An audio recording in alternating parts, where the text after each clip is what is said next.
咱继续来关心高雄连环杀人命案，警方有伫咧嫌犯的嘴内面呢，有找到这刀啊甲家剪，而且这顶头拢嫌犯含死者的这个 DNA， 将有可能是嫌犯利用这两项工具先甲人杀死了后，再甲这尸体分开，无排除有更较侪犯罪的工具。另外，伫咧前天运河呢，也继续伫咧找找遗体，再去有找到两块人体组织，而且拢无找到任何骨头。那这现场的负责人，也就是嫌犯的大嫂，目前的遗体是拢找无到。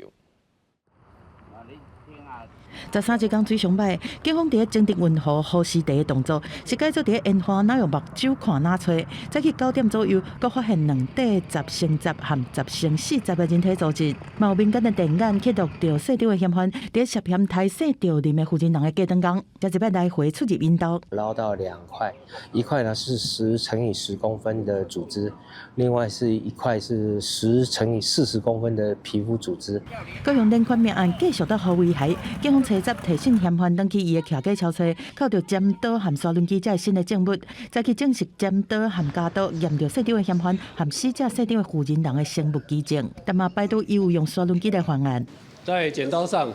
有这个第2位张姓被害人以及张姓嫌犯的 DNA 生物基证，锯齿状的刀刃，以及这个